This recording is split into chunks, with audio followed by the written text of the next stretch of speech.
সকলোকে ওদালগুৰি যিখিনি আমাৰ সাংবাদিক বন্ধুসকল আছে নতুন বছৰৰ শুভেচ্ছা আৰু অভিনন্দন যাচিছোঁ। আজিৰ এই সংবাদ মেলৰ যোগেদি নিখিল বড়ো ছাত্ৰ সন্থাৰ তৰফৰ পৰা অসমবাসীক আৰু বিটিআৰবাসীক নতুন বছৰ 2021 ABSUৰ তৰফৰ পৰা শুভেচ্ছা অভিনন্দন আৰু সাংগঠনিক আমি শুভেচ্ছা সকলোকে আমি যাচিছোঁ। আশা কৰোঁ যে নতুন বছৰৰ অসমবাসীৰ যি শান্তি সম্প্ৰীতি এনাজৰীৰে আমি সমন্বয়েৰে একেলগে আমি বাস কৰিব পাৰিম। অসমৰ উন্নয়ন, অসমৰ জ্বলন্ত যিবিলাক সমস্যা আছে এই সমস্যাবিলাকৰ ওপৰত আগন্তুক 2021 এটা সমাধানৰ বছৰ হিচাপে আমি পাম আৰু এই আহি থকা বছৰটো যাতে সকলোৰে জীৱনত, সকলোৰে সমাজত বা সকলো জাতি জনগোষ্ঠীৰ মাজত যাতে এটা সমস্যা সমাধানৰ আৰু শান্তিৰ এটা বছৰ হিচাপে প্ৰতিষ্ঠা হয় বা এইটো শান্তিৰ বছৰ হিচাপে আমি পাবলৈ পাৰোঁ, তাৰ কাৰণে ঈশ্বৰৰ ওচৰত, ভগৱানৰ ওচৰত প্ৰাৰ্থনা জনাইছোঁ। আশা কৰোঁ যে আগন্তুক যি বছৰ 2020 বছৰটো যেনেকুৱাকৈ গ'ল, ইয়াত মহামাৰী কৰোণা ভাইৰাছ মানৱ জাতিৰ কাৰণে যি এটা ভয়ংকৰ সৃষ্টি ইয়াত কৰিলে, সেই পৰিৱেশটো যাতে আগন্তুক 2021 চনত যাতে এইটো নাথাকে আৰু মানৱ জাতিয়ে যাতে নিৰ্ভয়ে জীয়াই থাকিব পাৰে, নিজৰ কাম কাজক লৈ পেলাই যাতে সকলোৱে সুচাৰুৰূপে কৰিব পাৰে, তাৰ কাৰণেও মই ঈশ্বৰৰ ওচৰত প্ৰাৰ্থনা জনাইছোঁ আৰু শান্তি সম্প্ৰীতি এনাজৰী সমন্বয় প্ৰতিষ্ঠা কৰি পেলাই অসমখন এটা ভাতৃত্ববোধৰ মিলাপ্ৰীতিৰ এটা ভূমি হিচাপে বা আমাৰ যিখিনি কলা সংস্কৃতি ভাষা ভাষী আছে সকলো দিশত যাতে আমি আগুৱাই যাব পাৰোঁ, শিক্ষা দীক্ষাৰ ক্ষেত্ৰত বা অৰ্থনৈতিক ক্ষেত্ৰত যাতে আমি আগুৱাই যাব পাৰোঁ, তাৰ কাৰণে আমি নিখিল বড়ো ছাত্ৰ সন্থাই অসমত বা বিটিআৰত আমি সকলো জাতি জনগোষ্ঠীক একেলগে লৈ পেলাই আমি কাম কৰিব বিচাৰিছোঁ আৰু এই এটা বাৰ্তা বা এই এটা বাণীৰে আমি সদায় কাম কৰি যাম। আমি সদায় সকলো জাতি জনগোষ্ঠীৰ উন্নয়ন বিচাৰোঁ, শান্তি বিচাৰোঁ আৰু সম্প্ৰীতি আমি গঢ়িব বিচাৰোঁ। এই সমন্বয় যাতে সকলো দল সংগঠন, সকলো জাতি জনগোষ্ঠীয়ে যাতে আঁকোৱালি লয়, এই কাৰণে মই নতুন বছৰৰ খুবেই আশাবাদী আৰু এই নতুন বছৰ সকলোৰ কাৰণে যাতে এটা ভাল বছৰ হিচাপে পৰিগণিত হয়, সকলোৰে যি আশা আকাংক্ষা এইটো যাতে প্ৰতিফলিত হয় আৰু সকলোৱে এই বছৰটো যাতে ভাল ধৰণে উপভোগ কৰিব পাৰে, এই কাৰণে মই অসমবাসীলৈ এই বাৰ্তা মই প্ৰেৰণ কৰিছোঁ। দ্বিতীয় কথাটো হ'ল যে যোৱাকালি অসম বিধানসভাত শীতকালীন অধিৱেশনত বড়ো ভাষাক অসমৰ সহযোগী চৰকাৰী ভাষা হিচাপে যি এটা বিল আনি পেলাই ইয়াত সৰ্বসন্মতিভাৱে পাছ কৰা হ'ল আৰু তাৰ লগতে Bodo Kachari welfare autonomous council যি বিটিআৰ চুক্তিত লিপিবদ্ধ আছিল, বড়ো ভাষা সহযোগী ভাষা এইটো লিপিবদ্ধ আছিল। এই দুইটা বিল অসম চৰকাৰৰ মুখ্যমন্ত্ৰী ডাঙৰীয়াৰ নেতৃত্বত আৰু অসমৰ বিত্ত স্বাস্থ্যমন্ত্ৰী ডাঙৰীয়াৰ নেতৃত্বত একেলগে অসমৰ বিধানসভাত মজিয়াত ৰুলিং আৰু বিৰোধী উভয় সদনে সৰ্বসন্মতিভাৱে যি গৃহীত কৰিলে, ই এটা হিষ্টৰিক ষ্টেপ, এইটো এটা ঐতিহাসিক এটা দিন বুলি মই ক'ব বিচাৰোঁ আৰু বড়োসকলক যি মৰ্যাদা দিলে এই চুক্তিৰ যোগেদি বা অসম চৰকাৰে এই চুক্তিক ৰূপায়ণৰ ক্ষেত্ৰত যিখিনি আগভাগ ল'লে, মই অসমৰ মুখ্যমন্ত্ৰী সৰ্বানন্দ সোণোৱাল ডাঙৰীয়া আৰু লগতে অসমৰ বিত্ত স্বাস্থ্যমন্ত্ৰী ডক্টৰ হিমন্ত বিশ্ব শৰ্মা ডাঙৰীয়া আৰু গোটেই চৰকাৰখনক ধন্যবাদ জনাইছোঁ, কৃতজ্ঞতা মই যাচিছোঁ আৰু আহি থকা সময়ত যাতে যিখিনি দফাবিলাক ৰূপায়ণ কৰাৰ কাৰণে এতিয়া আৰু বাকী আছে, সেই দফাবিলাক পৰ্যায়ক্ৰমে যাতে ৰূপায়ণ কৰাৰ ক্ষেত্ৰত অসম চৰকাৰে দায়িত্ব সহকাৰে কাম কৰে। দ্বিতীয় কথাটো হ'ল যে যোৱা এই মাহৰ শেষত পিনি আমি কেন্দ্ৰীয় গৃহমন্ত্ৰী অমিত শ্বাহ ডাঙৰীয়াক জালুকবাৰীৰ যি PWD গেষ্ট হাউচ আছিল তাত আমি নিখিল বড়ো ছাত্ৰ সন্থা আমি মিলিত হৈছিলোঁ আৰু তাতে আমি এটা স্মাৰক পত্ৰ প্ৰদান কৰিছিল। সেই স্মাৰক পত্ৰত আমি স্পষ্ট ভাষাৰে আমি লিখিছোঁ যে শান্তি যিহেতু প্ৰতিষ্ঠা হ'ল, শান্তি যিহেতু ইয়াত বিৰাজমান হ'ল আৰু এতিয়া চুক্তি ৰূপায়ণৰ লগতে বাকী কাম কাজখিনি কৰিব লাগে। তো যিখিনি একৰ্ডৰ দফাত লিখা আছিল যে সকলো লিডাৰ আৰু কেডাৰ যি NDPৰ তেওঁলোকৰ কেছ নিষ্পত্তি কৰা, এই বিষয়ে আমি গৃহমন্ত্ৰী ডাঙৰীয়াক আমি আহ্বান জনাইছোঁ। আৰু কেছ নিষ্পত্তি হওঁতে নিশ্চয় সময় লাগিব পৰ্যায়ক্ৰমে, কিন্তু জেলত ৰঞ্জন দৈমাৰী ডাঙৰীয়াকে ধৰি NDP আৰু NDPSৰ আটাইবিলাক লিডাৰ আৰু কেডাৰবিলাক এতিয়াও জেলত বন্দী হৈ আছে। তো তেওঁলোকক মুকলি আকাশত আনিব লাগে বা তেওঁলোকক মোকলাই দিব লাগে, এই কথাটো আমি তেওঁক দাবী জনাইছোঁ আৰু তেওঁ ইয়াৰ প্ৰতি সন্মতি জনাইছে আৰু আগন্তুক দিনত আলাপ আলোচনাৰ মাজেদি ইয়াৰ এটা মীমাংসা ওলাব বুলি তেওঁ আমাক আশ্বাস দিছে। তৃতীয় কথাটো হ'ল যে পাৰামিলিটাৰী আৰু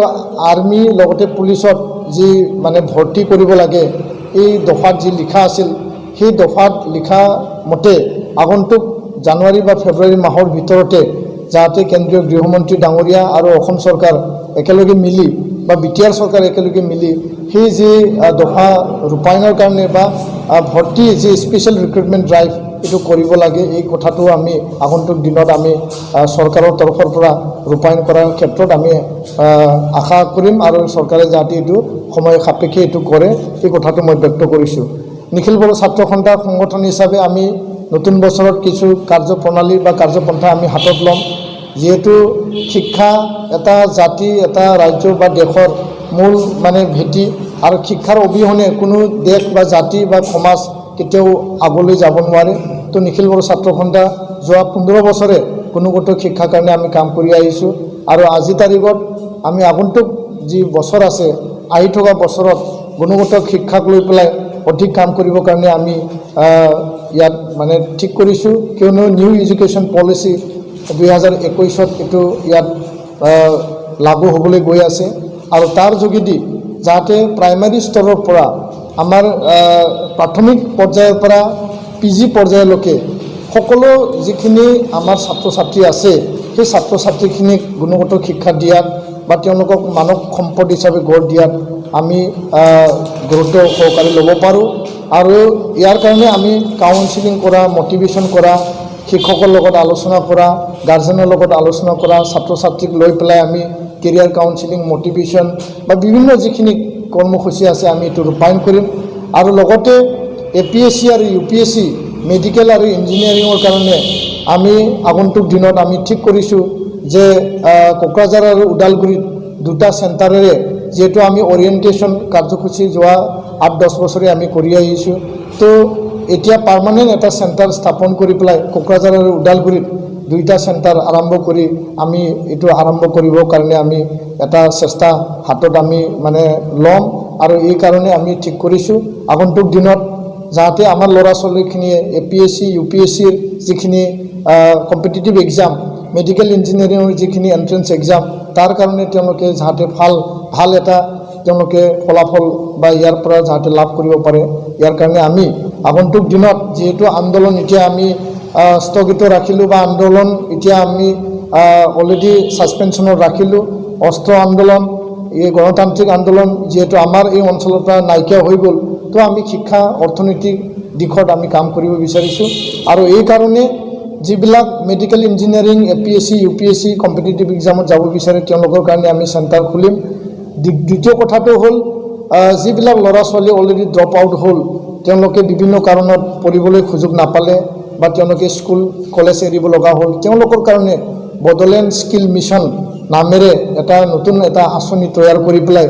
স্কিল, ভকেশ্যনেল ট্ৰেইনিং, ITI সকলো ধৰণৰ যিখিনি কাৰিকৰী শিক্ষা আছে, কাৰিকৰী যিখিনি ব্যৱস্থা আছে, টেকনিকেল এডুকেশ্যন দি তেওঁলোকক কৰ্মসংস্থাপন দিয়া, নিয়োগৰ ব্যৱস্থা কৰা, চাকৰি বাকৰিৰ ব্যৱস্থা কৰা, সকলো দিশক লৈ পেলাই আমি আগবাঢ়ি যাবৰ কাৰণে নিখিল বড়ো ছাত্ৰ সন্থাই আমি ঠিক কৰিছোঁ। কিয়নো আমাৰ ছাৰ্ভেত বৰ্তমান যথেষ্ট লক্ষ লক্ষ ল'ৰা ছোৱালী বা আমাৰ যুৱক যুৱতীসকলক নিবনুৱা হৈ আছে আৰু এই কৰোণা ভাইৰাছৰ সময়ত তেওঁলোকে আহি পেলাই কাম পোৱা নাই, তেওঁলোকে কৰ্মহীন হৈ আছে। তো তেওঁলোকৰ কাৰণে আমি এটা কাৰিকৰী শিক্ষা বডোলেণ্ড স্কিল মিছন যোগেদি আমি কাম কৰি পেলাই তেওঁলোকক সংস্থাপন দিয়াৰ কাৰণে আমি ঠিক কৰিছোঁ। আমি খুবেই আশাবাদী যে সুদীৰ্ঘ 15 বছৰৰ পিছত ইয়াত কোনো হত্যা হিংসা বা এনেকুৱা কোনো গণ্ডগোল নোহোৱাকৈ এইবাৰ বিটিআৰৰ এই নিৰ্বাচন সুকলমে পাৰ হৈ গ'ল আৰু বিটিআৰবাসী 32 লক্ষ জনসাধাৰণে সকলোৱে দলে বলে যোগদান কৰাৰ কাৰণে বা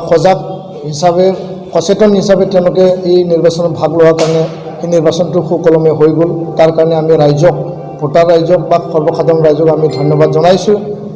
বিটিআৰত ৰাইজে সঁচা অৰ্থত যি পৰিৱৰ্তন বিচাৰিছিল আমি পৰিৱৰ্তনৰ এটা চৰকাৰ আমি পাবলৈ সক্ষম হৈছোঁ আৰু এই চৰকাৰখনে মিত্ৰজোঁটৰ চৰকাৰ UPPL BJP আৰু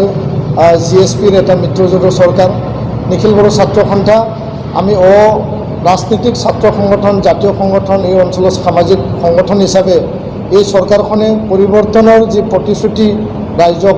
তেওঁলোকে প্ৰদান কৰিছিল আশ্বাস দিছিল যাতে আহি থকা সময়ত সঁচা অৰ্থত তেওঁলোকে পৰিৱৰ্তন গ্ৰাছৰুটৰ পৰা বা নিম্ন স্তৰৰ পৰা সকলো যিখিনি সমস্যা